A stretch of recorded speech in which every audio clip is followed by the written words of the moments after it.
हाँ हो गया उन्होंने।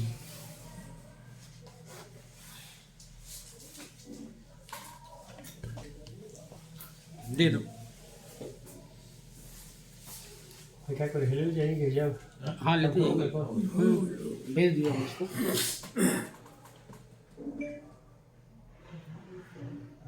गुरुजी, हमारे देश में या पूरे विश्व से 3 महान विभूतियों ने अपने अपने विचार अलग अलग रखे शिक्षा को लेकर। जैसे डॉक्टर एपीजे अब्दुल कलाम, गांधी जी और नेल्सन मंडेला। समाज को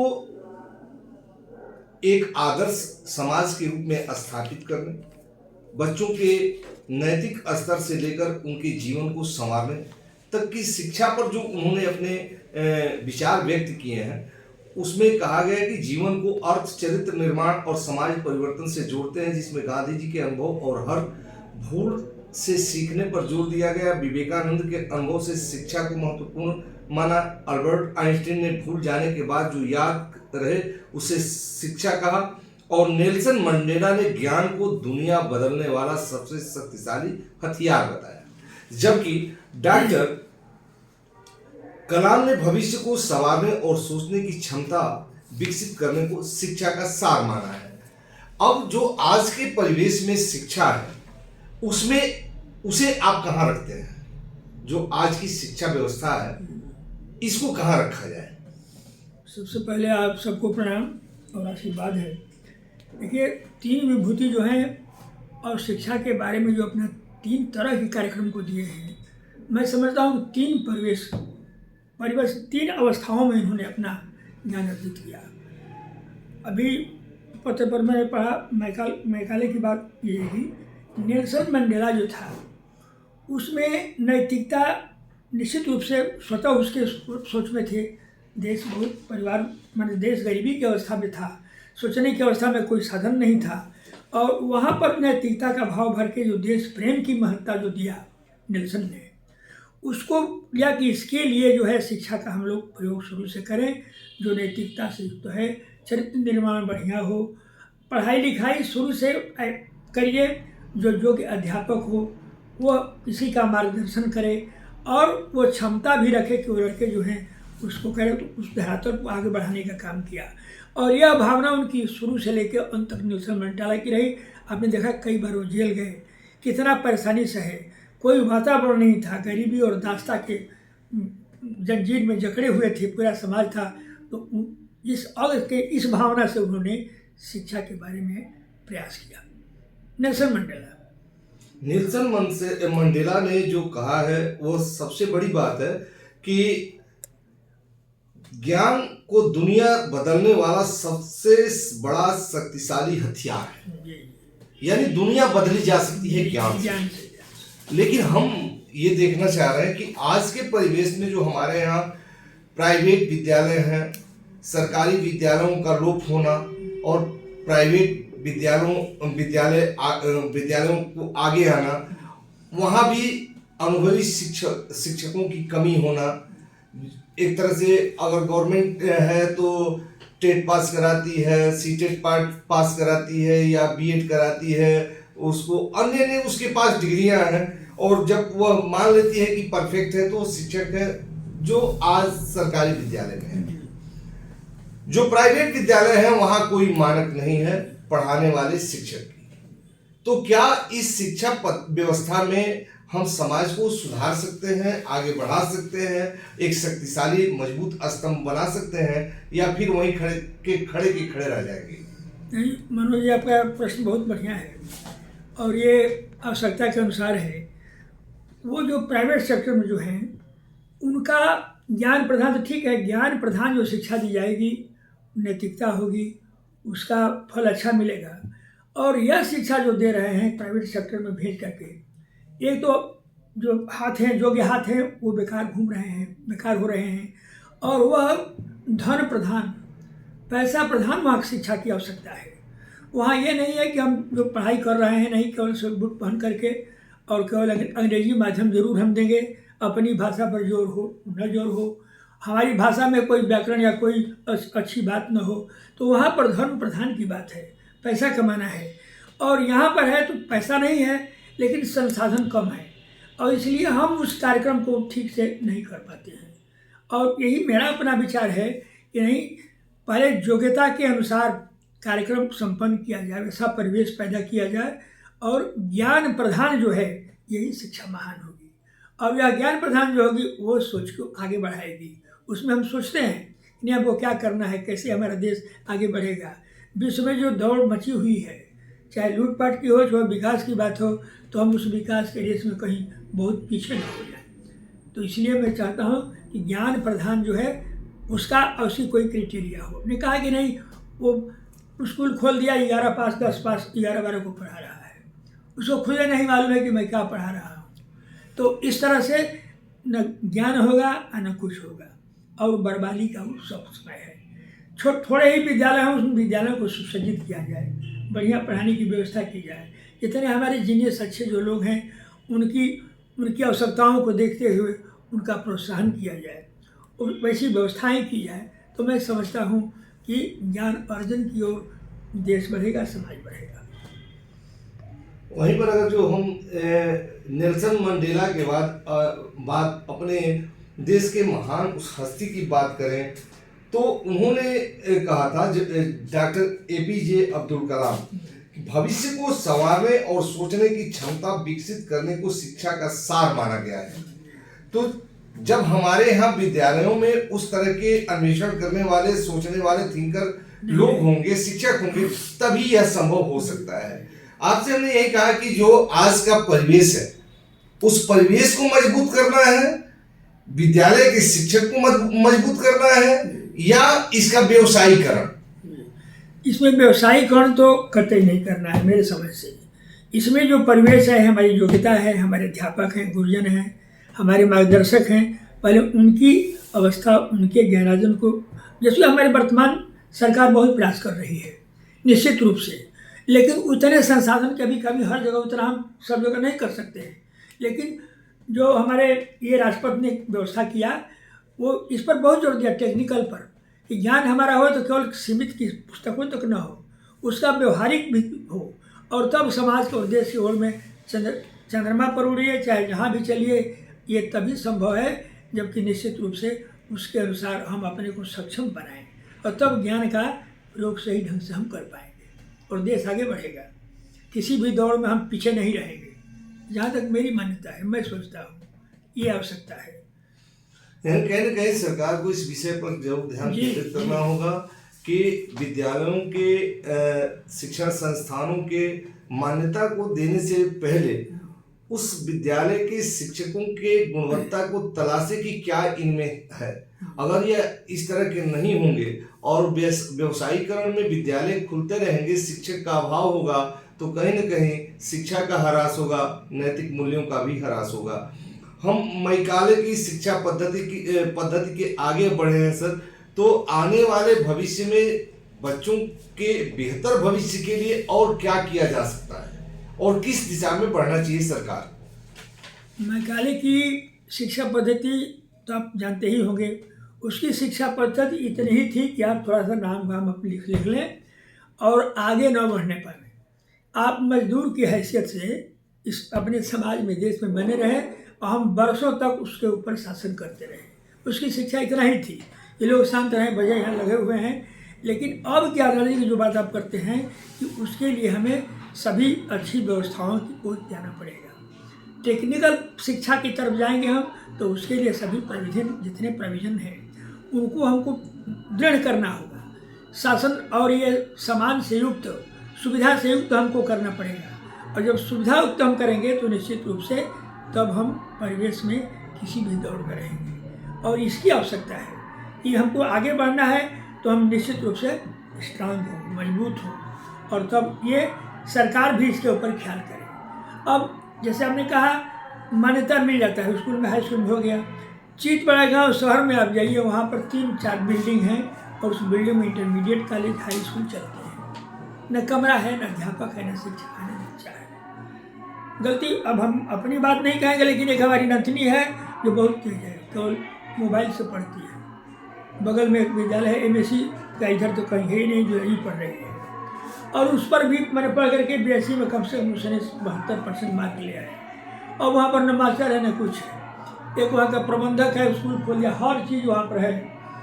नारायणपुर में एक ऐसा विद्यालय है जहाँ पर कोई शिक्षा हमारे समय से बाकी नहीं है। और झुंड के झुंड अपने सभी जितने अव्यवस्थापक हैं या पैसे की होड़ वाले हैं, झोला लेकर के हमारे स्टाफ है, बढ़िया लोग हैं, यहाँ मोटर आएगी, यहाँ पर गाड़ी आएगी, सुविधा है। तो इन सुविधाओं को हम ध्यान नहीं देते हैं। लड़कियों का वो देखिए कि आधी शताब्दी की बात लोग करते हैं, वो इतना जीनियस है। मैं जहाँ तक समझता हूँ कि अगर उनको थोड़ा सा भी हैंडल किया जाए और सुविधा दिया जाए तो वो बहुत आगे बढ़ेंगी। लेकिन अब आपके गांव में इंटर है, इंटर पर कुछ वहाँ है नहीं, वित्तहीन मान्यता है, न विज्ञान है। सर, महात्मा गांधी ने कहा था कि जीवन का रहस्य भोग नहीं पर अनुभव के द्वारा शिक्षा प्राप्ति में है। जीवन का रहस्य भोग नहीं, अनुभव के द्वारा शिक्षा प्राप्ति में है। यानी जो भी आपका अनुभव हो उसे ग्रहण किया जाए, दूसरों को दिया जाए तो आनंद उसी में। इसको किस तरह से आप देखते हैं? इसको तो हम सही ढंग से इसलिए देखते हैं कि अब ये भी बदलना ट्रेंड को बड़ा मुश्किल है। हजारों लोगों को में अगर देखेंगे आप तो भोग की तरफ दौड़ लगी हुई है। और उस भोग को कितना हम समझेंगे, अब वो हमारे महात्मा हैं, हमारे अग्रज हैं, ज्ञान करके और उसका अनुभव करते हैं हम कि नहीं हम अपने बारे में सोचें। हम यहाँ पर एक झोपड़ी में रहते हैं, कैसे एक दिन ऐसा भी होगा कि हम दूसरे देशों के कंपटीशन में उसके आड़ में हम भी खड़ा होने की जरूरत होगी। लेकिन आप देख लीजिए कि यहाँ की भोग की अवस्था जो जितना सब कुछ हमारे पास हो जाए, हम कुछ ज्ञान की तरफ नहीं। देश का क्या होता है, कुछ नहीं। एक लड़के को अपने जीवन में हम जितना भी करके मैंने बिगाड़ते हैं और ख़राब करते हैं, कभी हमने सोचा नहीं है कि नहीं अगर ये बनता, पढ़ता, लिखता, आगे जाता, इंजीनियर बनता, बढ़िया डॉक्टर बनता तो देश का भी कल्याण होता, समाज का भी कल्याण होता। लेकिन मैं समझता हूँ कि भोग की दौड़ है और आदमी टूट जाता है, निराश हो जाता है। उसकी कई पीढ़ियाँ बीत गई, छप्पर लगा हुआ है, उसके पास सब चीज़ का अभाव है, पैसे के अभाव में वो पढ़ नहीं सकता है, न पढ़ा सकता है। अब इस होड़ में तो इसमें जो है हमको त्याग करना पड़ेगा और निश्चित रूप से एक लड़ाई पड़ेगी त्याग करके और देश को आगे बढ़ाने के लिए वही ज्ञान अर्जन करने का और अनुभव से करके कि हम नहीं, कष्ट भले हो लेकिन दूसरे बिंदु पर आ जाते हैं महात्मा गांधी की हर घर एक यूनिवर्सिटी है और अभिभावक शिक्षक। तो जब इनकी परिकल्पना घर से ही प्रारंभ होती है कि घर एक प्राथमिक पाठशाला है, कई विद्वानों का मानना है, इनका पहला नहीं है, घर एक प्राइमरी पाठशाला है, यानी कि घर का जो परिवेश होगा बच्चा उसी भाव से पढ़ेगा। तो समाज को लेकर के यानी कि समाज को उस तरह से हम डेवलप करें कि हर घर एक नैतिक मूल्य पर आधारित हो, सुव्यवस्थित हो, घर में खाने के संसाधन हो, पढ़ने लिखने के माहौल हो, तभी वह आगे शिक्षक विद्यार्थी जो है शिक्षा के लिए बढ़ सकता है। तो वह एक माहौल क्रिएशन करना होगा और इस पर सरकार को भी चिंतित रहना होगा कि जिस बच्चे पर भारत का भविष्य है उस बच्चे को हम किस परिवेश में रखकर पढ़ाते हैं। तो सामने तो दिख रहा है मिड डे मील, प्राइमरी पाठशाला और नहीं तो बिना शिक्षक का पाठशाला। सही बात है, सही कह रहे हैं। अब इसमें वो मैकाले हों, एल्बर्ट हों या आपके महात्मा गांधी हों, सभी शिक्षा शास्त्रियों के विचार कहीं ना कहीं गौण हो जाते हैं। तो आज के परिवेश में हम बच्चों को बेहतर व्यवस्था देने के लिए कम संसाधन में किस दिशा की ओर बढ़े ताकि बच्चे अच्छे हों? अब यहाँ तो जो हमारा परिवार प्राथमिक पाठशाला है, यहीं पर बालक को नई दिशा की ओर और अच्छी दिशा की ओर ले जाने के लिए मैं समझता हूँ कि बहुत बड़ा संघर्ष करना पड़ेगा। अब यहाँ पर भोग और न मालूम सब इतनी बात है कि वो हम खुदे संस्कारित नहीं हो पाते हैं। ऐसा वातावरण है कि भाई भाई से बात नहीं करता है, बालक और पिता बैठ करके एक जगह को सोच नहीं सकता है। गांव में जितने भी लोग हैं तो कल्पना कर लीजिएगा, मैं जहाँ तक समझता हूँ कि दो भाई एक साथ, हमारे पहले के लोग बिना पढ़े लिखे बहुत अच्छे थे, खाने के समय सब लोग बैठ करके एक ही साथ खाते थे, कितना प्रेम था। और उस व्यवस्था को अगर हम लागू करें, चाहे गांधी जी की परंपरा हम पढ़ेंगे नहीं, हर पाठशाला है, हर जन जो है वो शिक्षक है। तो यही इसी काम को करना पड़ेगा कि नहीं हम समझें और तभी समाज बनेगा और हमारा लड़का जो है, हमारा परिवार जो है तभी शिक्षित होगा। और कम संसाधन में, जितना ही संसाधन हो उसमें हम विनीत हों, एक साथ हम रहें, विश्वास करें, चरित्र का निर्माण यहाँ पर हो, हम खुद ऐसे रहें जैसे कि हमारे बालक जो है वो भी रहे। तो यही करना बड़ा कठिन है, लेकिन इस बिंदु पर आना पड़ेगा। बिल्डिंग और जितने जो बन रहे हैं वहाँ पर कुछ नहीं है, उसको छोड़ देना पड़ेगा और स्वतः छूट जाएगा।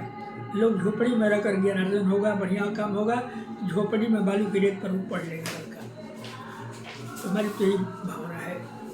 गुरुजी, सबसे बड़ी बात है कि आज के इस परिवेश में 70% ऐसे परिवार हैं जिनके पास वह संसाधन नहीं है कि प्राइवेट स्कूलों में अपने बच्चों को भेज सकें। यानी 30% परिवार ऐसा है जो प्राइवेट स्कूल में भी पढ़ा सकता है, सरकारी स्कूल में भी पढ़ा सकता है, लेकिन 70% लोग प्राइवेट स्कूल में फीस बियर करने की स्थिति में नहीं है। दूसरी तरफ जो सरकारी संस्थाएं थी जहां शिक्षा के लिए बच्चे जाते थे, वहां या तो शिक्षक हैं तो बच्चे नहीं हैं, और बच्चे हैं तो शिक्षक नहीं हैं, और उसके साथ साथ अब शिक्षक से अगर शिक्षा के अलावा कोई दूसरा कार्य लिया जाता है तो ऐसे ही अनुपस्थित होंगे और वह माहौल खराब हो जाता है। तो आने वाले समय में जो दिख रहा है तो यही दिख रहा है कि बेहतर शिक्षा से दूर और एक व्यवसायिक शिक्षा की तरफ ही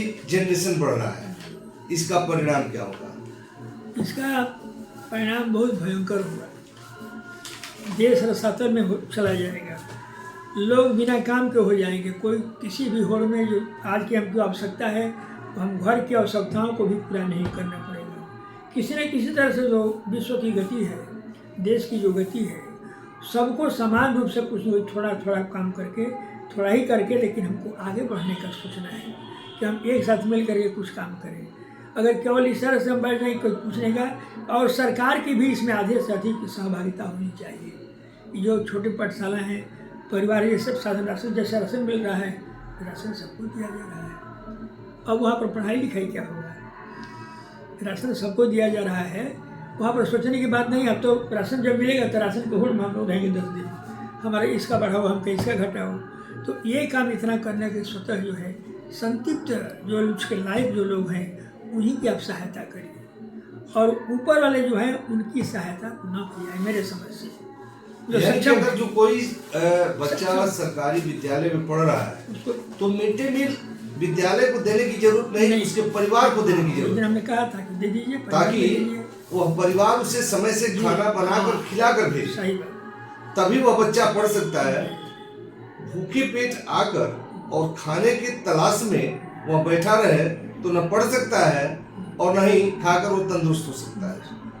तो सरकार को इस विषय पर जरूर ध्यान देने की जरूरत है कि मिड डे मील, अगर जो कोई सरकारी स्कूल में बच्चा पढ़ता है तो मिड डे मील का राशन उसके घर पहुंच जाए और समय से वह स्कूल आए, नियमित तरीके से पढ़े, और शिक्षकों से कोई अतिरिक्त कार्य न लिया है। ये तो और जरूरी है। तो तब कुछ अवस्था अपने स्थान पर आएगी, सुधरेगा, कुछ विकास होगा। अब वह भी कर्मचारी कह देता है तो है SIR है, इसको लेकर के जो लोग मर गए बहुत से लोग, और बहुत से लोग घूम कर रहे हैं जो जानता ही नहीं बहुत से लोग SIR क्या है। तो अब इसी का लेकर वो काम करेगा, अब कब पढ़ाएगा? जब तक इसका निर्णय नहीं हो जाएगा, जब तक फाइनल नहीं हो जाएगा, तो इसमें लगा हुआ है सब काम इसी के। जो प्राइमरी स्कूल पर तो और नहीं मैंने व्यवस्था करनी चाहिए कि अतिरिक्त कोई भार न दिया जाए।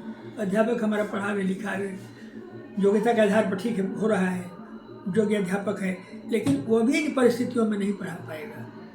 अब ये काम करेगा, कार्रवाई हो जाएगी उस पर, सस्पेंशन से वो डरता है। तो ये सब बहुत ज़्यादा सुधार की आवश्यकता है, जिसमें समाज और सरकार सबको मिल करके पहल करनी पड़ेगी। ये हमारा तब देश आगे बढ़ेगा, समाज आगे बढ़ेगा। चलिए सर, हम लोग अगले बिंदु पर फिर अगले हाँ, फिर अगले बिंदु पर आइए, और धन्यवाद।